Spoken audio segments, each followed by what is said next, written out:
नमस्कार। सांकेतिक भाषा के इस विशेष बुलेटिन में आप सभी का स्वागत है। मैं हूं ऋतु वर्मा, मेरे साथ हैं मेरे साथी शरद मुद्गल। खबरों की शुरुआत करें उससे पहले नजर डालेंगे हेडलाइंस पर। आतंक के खिलाफ जंग में भारत के साथ रूस के राष्ट्रपति व्लादिमीर पुतिन ने प्रधानमंत्री नरेंद्र मोदी को फोन पर पहलगाम में हुए आतंकी हमले की कड़ी निंदा की और कहा, जघन्य हमले के दोषियों और उनके समर्थकों को मिलनी चाहिए सख्त सजा।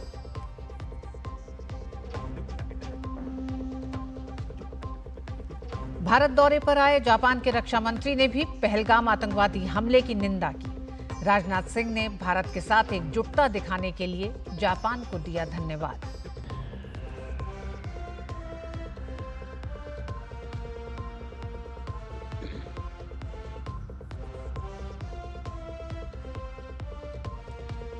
पहलगाम आतंकी हमले के बाद पाकिस्तान को भारत का एक और सख्त संदेश। बने बगलिहार और सलाल बांध के सभी गेट बंद कर नदी का बहाव रोका। स्थानीय लोगों ने पाकिस्तान को करारा जवाब बताते हुए सरकार के फैसले का किया पुरजोर समर्थन।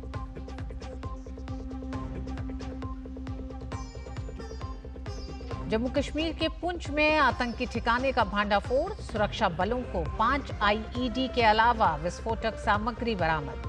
आतंक के खिलाफ भारत के आक्रामक अभियान से घबराया पाकिस्तान ने 11वें दिन भी एलओसी पर किया संघर्ष विराम का उल्लंघन। सेना का मुंहतोड़ जवाब।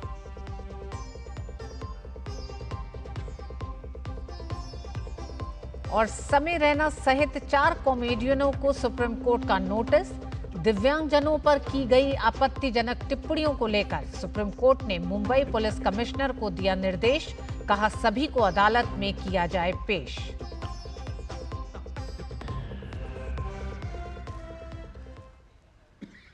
रूस के राष्ट्रपति व्लादिमीर पुतिन ने प्रधानमंत्री नरेंद्र मोदी को फोन किया और पहलगाम में हुए आतंकी हमले की कड़ी निंदा की। उन्होंने निर्दोष लोगों की मौत पर गहरी संवेदना व्यक्त की और आतंकवाद के खिलाफ लड़ाई में भारत को पूरा समर्थन देने की बात कही। उन्होंने इस बात पर जोर दिया कि इस जघन्य हमले के दोषियों और उनके समर्थकों को न्याय के कटघरे में लाया जाना चाहिए। दोनों नेताओं ने भारत रूस विशेष और विशेषाधिकार प्राप्त रणनीतिक साझेदारी को और मजबूत करने की अपनी प्रतिबद्धता दोहराई।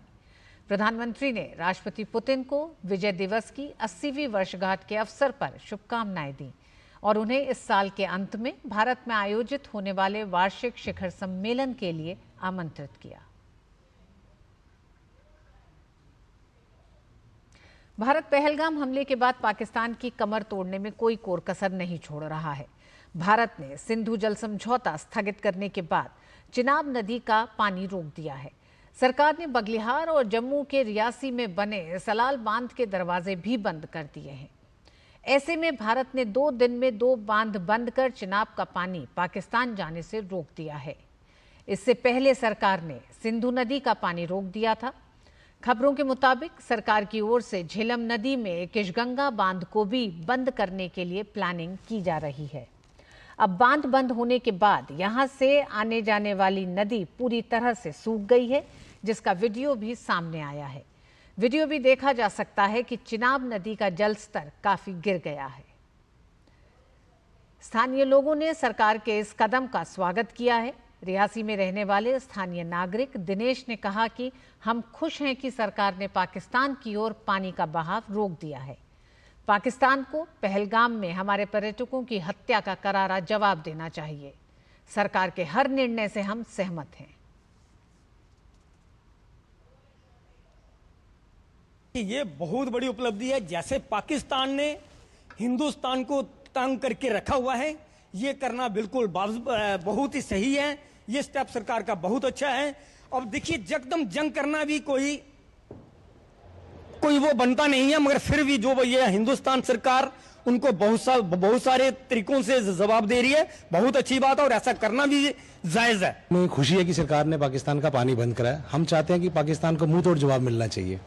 जैसे उन्होंने पहलगाम में अटैक करके हमारे बहुत सारे जो टूरिस्ट हैं, जो नाम पूछ के टारगेट किया उनको, उस हिसाब से हम चाहते हैं कि उनको ठोको। पाकिस्तान को मुंह तोड़ जवाब मिलना चाहिए। उन्होंने हमारे 28 मारे, हमें उनके 500 मार के आना चाहिए। हम चाहते हैं कि सरकार के साथ हैं, जैसे हो सकता है, जैसे पॉसिबल हो सकता है उसको करना चाहिए हमारी सरकार को उनके साथ।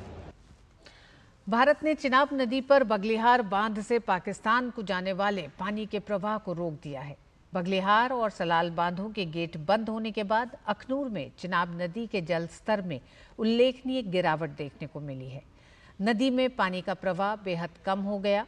नदी के पाट सूख गए हैं। अचानक सूख गई नदी को देखने के लिए अखनूर में बड़ी संख्या में लोग नदी तट पर पहुंचे हैं। लोग कौतूहलवश चिनाब के तट पर घूम रहे हैं। अखनूर के स्थानीय निवासियों का कहना है कि 75 साल में पहली बार ऐसा देखने को मिला है कि चिनाब का पानी बंद किया गया है। आज दरिया चिनाब पर मैं जहां पहुंचा हूं, मैंने देखा कि मेरी 75 साल आजू हो गई है और पहली बार देखा है कि दरिया चिनाब का पानी भी बंद हो सकता है।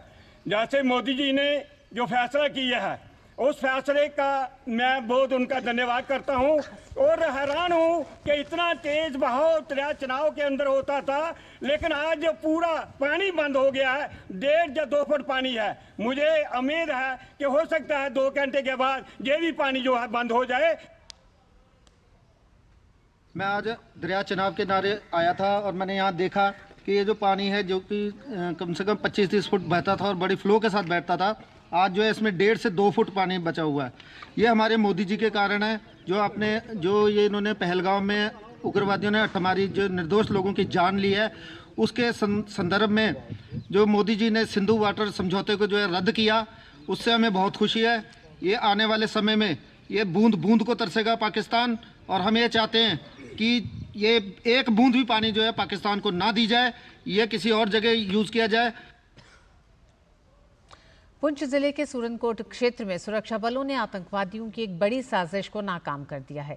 विशेष अभियान समूह एसओजी पुंछ और भारतीय सेना ने संयुक्त अभियान चलाकर जंगलों में छिपे एक आतंकी ठिकाने का भांडाफोड़ किया है। कार्रवाई के दौरान सुरक्षा बलों को 5 आईईडी यानी इम्प्रोवाइज्ड एक्सप्लोजिव डिवाइसेस बरामद हुए हैं। इसमें पाउडर के रूप में कुछ विस्फोटक सामग्री, संचार उपकरण, कपड़े और कुछ अन्य सामग्री भी मिली है। बम निरोधक दस्ते ने सभी आईईडी को सुरक्षित तरीके से निष्क्रिय कर दिया। समय पर कार्रवाई होने से बड़ा हादसा टल गया। सुरक्षा एजेंसियों को शक है कि ये ठिकाना किसी बड़ी आतंकी साजिश को अंजाम देने के इरादे से तैयार किया गया था। उन्होंने बताया कि इलाके में आतंकवाद विरोधी अभियान अभी भी जारी है। यह ऑपरेशन भारतीय सेना और जम्मू कश्मीर पुलिस द्वारा संयुक्त रूप से चलाया गया है।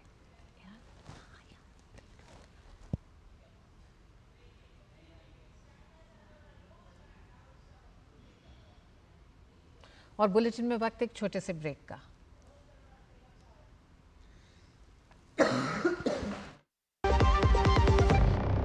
जब धरती चीर कर निकलता है लोहे का पत्थर और मिलता है मोंगिया के जोश से, फिर तपता है, पिघलता है और बनता है फौलाद। अब होता है सरिया सारी खूबियों के साथ। मोंगिया स्टील, मजबूत देश का मजबूत सरिया। जो लक्ष्य चुना था समझ आने लगा है। जीएलए यूनिवर्सिटी, उच्च लक्ष्य की निश्चित प्राप्ति। भारत ने पाकिस्तान के साथ सभी तरह के व्यापार पर प्रतिबंध लगा दिए हैं। भारत ने पाकिस्तान में निर्यात होने वाली सभी तरह की फार्मा प्रोडक्ट्स पर भी प्रतिबंध लगा दिया है। भारत का पाकिस्तान के साथ किसी तरह का आयात निर्यात नहीं होगा। यहाँ तक कि किसी भी प्रकार की वस्तुओं के सीधे या परोक्ष आयात पर तत्काल प्रभाव से रोक लगा दी गई है। भारत से किसी तीसरे देश के जरिए भी कोई भी फार्मा प्रोडक्ट पाकिस्तान नहीं जाएगा। भारत ने पाकिस्तान को जाने वाली सभी तरह की दवाइयों, जांच उपकरणों सहित कैंसर की दवाओं पर भी प्रतिबंध लगा दिया है।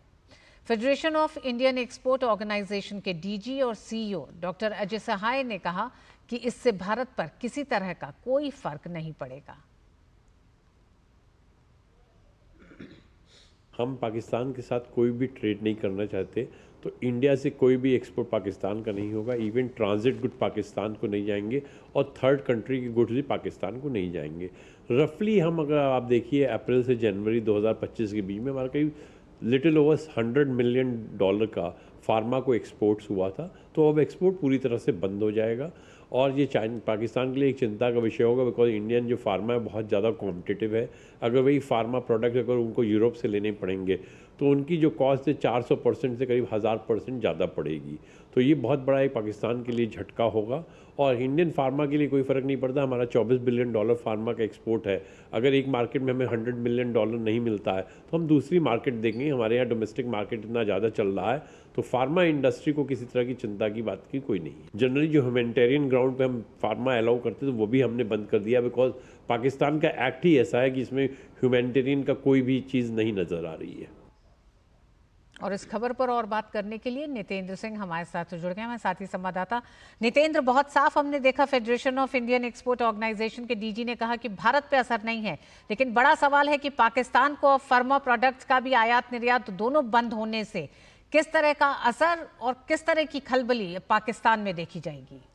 निश्चित तौर पे ऋतु, भारत ने एक बड़ा कदम उठाया, खासतौर पे फार्मा इंडस्ट्री से जो आयात निर्यात होता था उसको भी भारत ने प्रतिबंधित कर दिया है। और भारत ने कहा है कि $100 मिलियन का निर्यात पाकिस्तान को करता था, चाहे वो जरूरी दवाएं हो, उपकरण हो या फिर कैंसर जैसी दवाएं हो, उन पर भी प्रतिबंध लगा दिया। और यहाँ तक कि जो थर्ड कंट्री से अगर किसी तीसरे देश से भी भारत की फार्मा प्रोडक्ट है वो भी पाकिस्तान नहीं पहुँचेगा, तो इससे फ़र्क ये पड़ेगा कि पाकिस्तान को यूरोप के मार्केट से या दूसरे देशों के मार्केट से खरीदना पड़ेगा, और वो 400 से 1000 गुना अधिक कीमत उसको पाकिस्तान को चुकानी पड़ेगी। और हम जानते हैं कि भारत जो है दुनिया का सबसे बड़ा फार्मा एक तरह से इंडस्ट्री है, हब है, जो दुनिया भर में सप्लाई करता है, चाहे वैक्सीन हो या फिर दवाओं की हम बात करें। और इससे निश्चित तौर पे पाकिस्तान पर फर्क पड़ेगा। और भारत का जहाँ तक सवाल है, उससे भारत का बाजार कोई प्रभावित नहीं होगा, क्योंकि भारत का अपना डोमेस्टिक मार्केट काफ़ी बड़ा है। और साथ ही साथ $24 बिलियन भारत निर्यात करता है बाकी दूसरे देशों में। भारत दूसरे देशों में अपने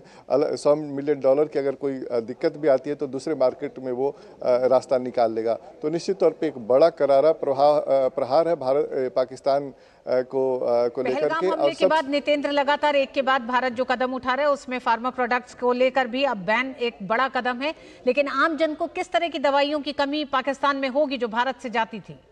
देखिए, सब तरह की दवाई, कैंसर की दवाइयाँ हैं, बच्चों से रिलेटेड दवाइयाँ हैं, वैक्सीन है, और जो जरूरी चिकित्सा उपकरण है वो भी है, टेस्टिंग किट है, वो तमाम चीज़ों की किल्लत पड़ेगी। और बहुत सस्ते दर पे भारत से उसको मिलता था, और अब उसको यूरोप के मार्केट से खरीदना पड़ेगा, जो काफ़ी महंगा साबित होगा। ऐसे भी उनकी इकोनॉमी बहुत अच्छी नहीं है, डबाडोल स्थिति है। ऐसे में ये जो प्रहार है भारत का, उससे बहुत ज़्यादा प्रभाव पड़ेगा, क्योंकि हम जानते हैं कि लाइफ सेविंग ड्रग्स बहुत सारे जो सप्लाई होता है भारत की तरफ से या थर्ड कंट्री के जरिए भी, उस पर भी एक तरीके से प्रतिबंध लगा है। तो आने वाले दिनों में इसका असर देखने को मिलेगा। ठीक नितेंद्र, फार्मा बैन भी एक बड़ी चोट पाकिस्तान के लिए होगा भारत की तरफ से। बहुत बहुत धन्यवाद नितेंद्र पूरी जानकारी के लिए। दिव्यांग लोगों का मजाक उड़ाने वाले असंवेदनशील कमेंट करने के लिए सुप्रीम कोर्ट ने कॉमेडियन समय रैना, बलराज, परमजीत सिंह, सोनाली ठक्कर, निशांत तंवर को नोटिस जारी किया है। कोर्ट ने मुंबई पुलिस कमिश्नर से कहा है कि वो अगली तारीख पर इन सबकी कोर्ट में पेशी सुनिश्चित करें। कोर्ट ने कड़ा रुख अपनाते हुए कहा कि अगर वो पेश नहीं होते हैं तो उन्हें गिरफ्तार कर कोर्ट में लाया जाए। कोर्ट ने इस मामले की गंभीरता को देखते हुए अटॉर्नी जनरल से अपना पक्ष रखने को कहा है। और इस खबर पर विकास हमारे साथ जुड़ रहे हैं। विकास सारथी, विकास, कोर्ट काफी सख्त दिखाई दिया है इस पूरे मामले पर, बेहद संवेदनशील मामला जहां दिव्यांगजनों को लेकर अभद्र टिप्पणी या फिर मजाक उड़ाया जा रहा है। बिल्कुल ऋतु, आप याद करें कि रणबीर इलाहाबादिया का मामला यहाँ सुप्रीम कोर्ट में पहुंचा था, और उसी मामले से जुड़ता हुआ ये मामला भी है कि वही बेंच इस मामले की भी सुनवाई कर रही है। और ये कोर्ट को बताया गया है, ये एनजीओ की तरफ से, केयर SMA नाम की एक एनजीओ है। आप SMA जानते हैं, एक बहुत गंभीर बीमारी है जिसका इलाज करोड़ों रुपए में होता है। तो उसको लेकर के एक कॉमेडी शो में कुछ अनर्गल टिप्पणियां की गई। और इसके अलावा ये भी कोर्ट इस याचिका में कहा गया है कि ये कॉमेडियंस, जिनका भी आपने नाम लिया, 4-5 कॉमेडियंस, ये लगातार दिव्यांगजनों को लेकर के अभद्र कमेंट्स कॉमेडी के नाम पर करते आए हैं। तो कोर्ट इसको लेकर के खफा पहले भी था, और आज कोर्ट ने इस संबंध में जो मुंबई के पुलिस कमिश्नर हैं उनसे कहा है कि वो सुनिश्चित करें कि इन सभी की पेशी अगली तारीख पर हो। और अगर ये लोग खुद से पेश नहीं होते हैं तो पुलिस को इन्हें जबरदस्ती पेश करने के लिए कहा गया है कि इनको हिरासत में लेकर के पेश किया जाए। लेकिन ये स्पष्ट है कि कोर्ट के इतने कड़े रुख के बाद अब इन लोगों को अगली तारीख पर पेश होना होगा और तब कोर्ट उनसे पूछेगा कि ये कॉमेडी के नाम पर जो फूहड़ मजाक चलता है और खासतौर से ये पूरे समुदाय को, दिव्यांगजनों को लगातार निशाना बनाया जा रहा है अलग अलग शूज में, ये किस तरह का चलन है और इसको लेकर के उनके पास क्या सफाई है, इस तरह के सवाल कोर्ट इनसे पूछ सकता है। मामले की सुनवाई उम्मीद है ऋतु की अब जो समर वेकेशंस होंगे उसके बाद जुलाई में इस मामले की दोबारा सुनवाई हो सकती है और तब इन सभी लोगों को कोर्ट में पेश होना होगा। बहुत बहुत धन्यवाद विकास पूरी जानकारी के लिए इस मामले पर। नीट पीजी 2025 परीक्षा को 2 शिफ्ट में कराए जाने के नेशनल बोर्ड ऑफ एग्जामिनेशन के फैसले को चुनौती देने वाली याचिका पर सुप्रीम कोर्ट ने नोटिस जारी किया है। ये याचिका यूनाइटेड डॉक्टर्स फ्रंट की तरफ से दाखिल की गई है। याचिका में पूरे देश में एक ही सत्र में परीक्षा आयोजित किए जाने की मांग की गई है। उच्चतम न्यायालय ने केंद्र सरकार, नेशनल बोर्ड ऑफ एग्जामिनेशन और नेशनल मेडिकल कमीशन को नोटिस जारी किया है। इस मामले में सुप्रीम कोर्ट 1 हफ्ते के बाद सुनवाई करेगा। वहीं एक अन्य याचिका में 3 ट्रांसजेंडर अभ्यर्थियों ने नीट पीजी में भी आरक्षण की मांग की है, जिस पर सुप्रीम कोर्ट ने नोटिस जारी किया है। विदेश मंत्री डॉक्टर एस जयशंकर ने कौटिल्य फेलोज प्रोग्राम 2025 में शिरकत की। कार्यक्रम में संबोधित करते हुए विदेश मंत्री ने भारत की उभरती ताकत और एक इकोनॉमिक प्लेयर, विकास साझेदार और टैलेंट हब के तौर पर विश्व में मजबूत योगदान के बारे में बात की। इस दौरान उन्होंने पिछले कुछ वर्षों में भारत के बारे में दुनिया की बदलती धारणा पर भी अपने विचार साझा किए। केंद्रीय मंत्री किरण रिजिजू ने आज वियतनाम में हो ची मिन सिटी के पार्टी सचिव नैन वेन नैन से मुलाकात की। इस मौके पर वियतनाम सरकार ने भारत सरकार का आभार व्यक्त किया और उम्मीद जताई कि इस तरह के कार्यों से दोनों देशों के बीच संबंध और ज्यादा प्रगाढ़ होंगे। जस्टिस यशवंत वर्मा के घर पर कैश मिलने के मामले में गठित 3 सदस्यीय जजों की कमेटी ने जांच पूरी कर चीफ जस्टिस संजीव खन्ना को 4 मई को अपनी रिपोर्ट सौंप दी है। इस कमेटी में पंजाब एवं हरियाणा हाईकोर्ट के मुख्य न्यायाधीश जस्टिस शील नागू, हिमाचल प्रदेश हाईकोर्ट के मुख्य न्यायाधीश जस्टिस GS संथावालिया और कर्नाटक हाईकोर्ट के न्यायाधीश अनु शिवरामन शामिल हैं। इससे पहले दिल्ली हाईकोर्ट के मुख्य न्यायाधीश देवेंद्र कुमार उपाध्याय ने न्यायमूर्ति यशवंत वर्मा के सरकारी आवास से बेहिसाब नकदी मिलने के मामले में अपनी प्रारंभिक जांच रिपोर्ट सुप्रीम कोर्ट के चीफ जस्टिस संजीव खन्ना को सौंप दी थी। गौरतलब है कि 14 मार्च की रात जस्टिस यशवंत वर्मा के लुटियंस दिल्ली स्थित आवास पर आग लगने के बाद दमकल कर्मियों को नकदी मिली थी।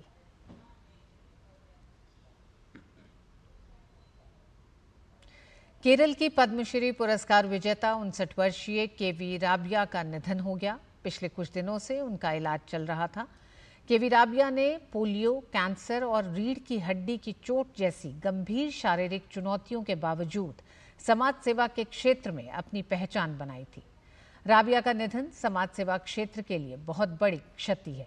प्रधानमंत्री नरेंद्र मोदी ने पद्मश्री केवी राबिया के निधन पर दुख व्यक्त किया है। प्रधानमंत्री ने एक्स पर लिखा कि पद्मश्री पुरस्कार विजेता केवी राबिया जी के निधन से बहुत दुख हुआ। साक्षरता में सुधार के लिए उनके अग्रणी कार्य को हमेशा याद रखा जाएगा। उनका साहस और दृढ़ संकल्प, विशेष रूप से जिस तरह से उन्होंने पोलियो से लड़ाई लड़ी, वह भी बहुत प्रेरणादायक था। दुख की इस घड़ी में मेरी संवेदनाएं उनके परिवार और प्रशंसकों के साथ हैं। छत्तीसगढ़ तेलंगाना की सीमा पर नक्सलियों के खिलाफ ऑपरेशन आज 14वें दिन भी जारी है। इस ऑपरेशन के दौरान एक एसटीएफ के 2 जवान नक्सलियों द्वारा लगाए गए आईईडी की चपेट में आ गए। आईईडी ब्लास्ट होने से जवानों के हाथ और पैर में गंभीर चोटें आई हैं। घटना के बाद तत्काल जवानों को कैंप ले जाया गया, जहां से प्राथमिक उपचार के लिए बेहतर इलाज के लिए चॉपर से बीजापुर जिला अस्पताल में भर्ती कराया गया है। गौरतलब है कि नक्सलियों के खिलाफ जारी ऑपरेशन के तहत दोनों जवान एसटीएफ टीम के साथ कर्रेगुट्टा के पहाड़ियों में सर्च ऑपरेशन में शामिल थे। एनआईए ने शनिवार को राजस्थान, हरियाणा और दिल्ली में 10 स्थानों पर व्यापक तलाशी ली। एनआईए की ये गहन जांच पड़ताल कनाडा में रह रहे खालिस्तानी आतंकवादी अर्श डल्ला से जुड़े 2024 नीमराना होटल फायरिंग हमले के मामले में हो रही है। पिछले साल 8 सितंबर को होटल हाईवे किंग के परिसर में 2 हमलावरों के जरिए फायरिंग की गई थी।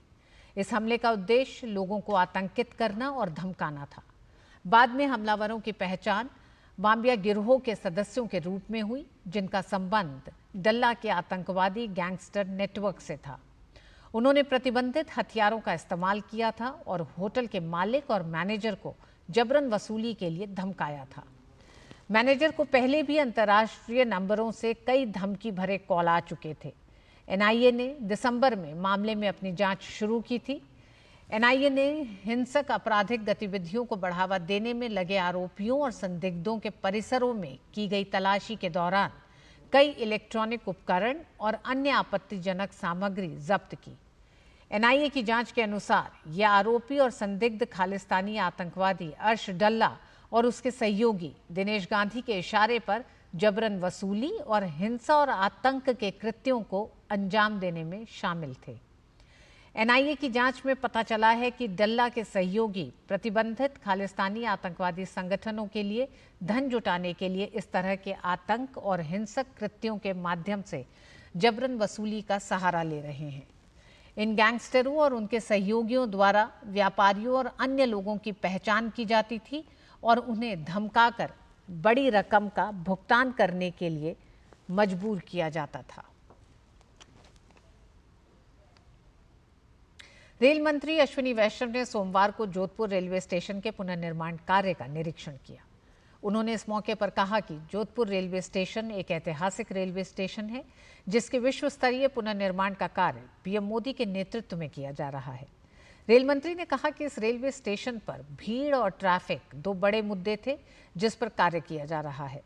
इसके अलावा स्टेशन पर एक रूफ प्लाजा भी तैयार किया जा रहा है, जिस पर बैठकर यात्री जोधपुर के व्यंजनों का स्वाद उठा सकेंगे।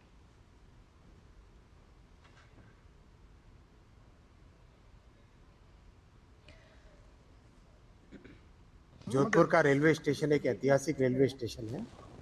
इस ऐतिहासिक धरोहर को मेंटेन करते हुए इसका वर्ल्ड क्लास डेवलपमेंट का काम प्रधानमंत्री श्री नरेंद्र मोदी जी ने स्वीकृत किया है। 2 बहुत बड़े जो मुद्दे थे, एक तो शहर दोनों तरफ बढ़ गया है, तो उस हिसाब से जो सेकेंड एंट्री अपने को अच्छी एक बनाने की ज़रूरत थी, वो इस स्टेशन की डिज़ाइन का पार्ट है। दूसरा, ट्रैफिक से एक तरीके से थोड़ा ट्रैफिक से रिलीफ मिले, इसके लिए एंट्री के टाइम में एक एलिवेटेड रोड का प्रस्ताव है।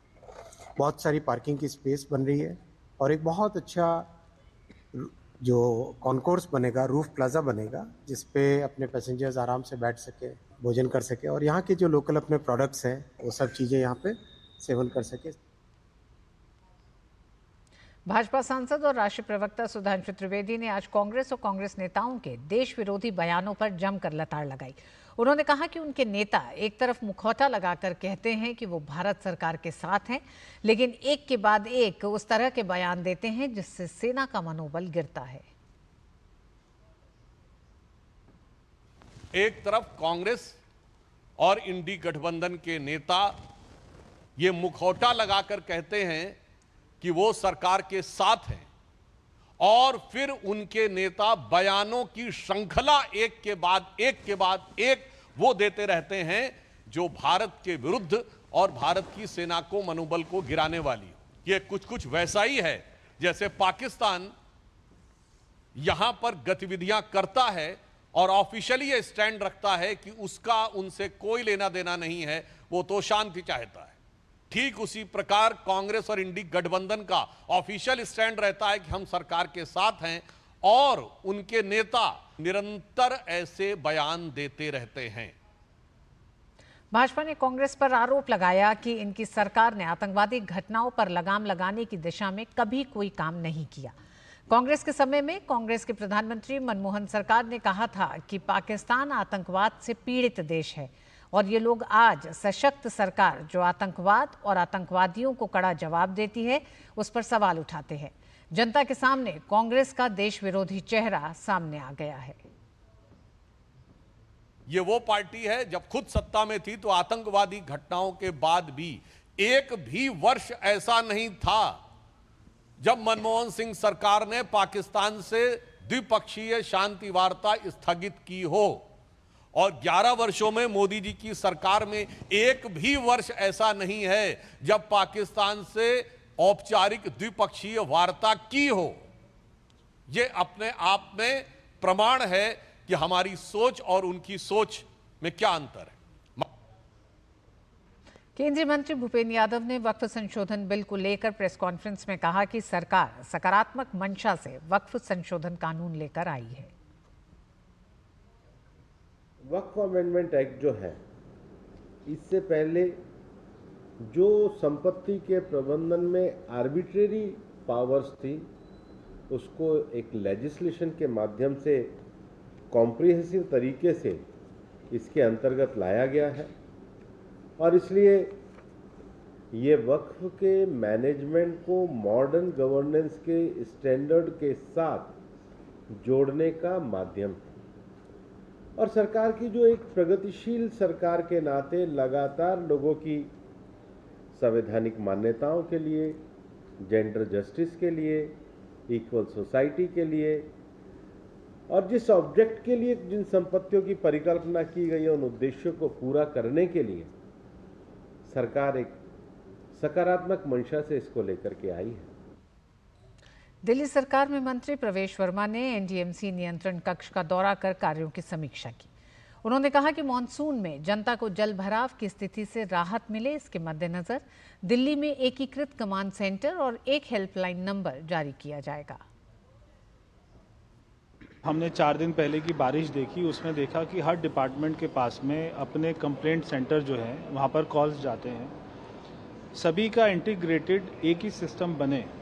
यहाँ पे एनडीएमसी के जो है बिल्डिंग में, स्मार्ट सिटी में बहुत ही अच्छा कमांड सेंटर बना हुआ है जो अभी केवल एनडीएमसी के काम आ रहा है। हम चाह रहे हैं कि यहाँ पर NDMC, MCD, PWD, DDA, flood और हमारा जल बोर्ड, ये सारे डिपार्टमेंट का एक ही कंट्रोल से हम यहाँ पे कमांड सेंटर बनाएं और दिल्ली को एक ही नंबर दें कि आप इसी नंबर पे अपने वाटर लॉगिंग के लिए, और ये स्पेशली मॉनसून को देख के हम कर रहे हैं। और इस बुलेटिन में बस इतना ही। मुझे और शरद मुद्गल को दीजिए अनुमति। नमस्कार।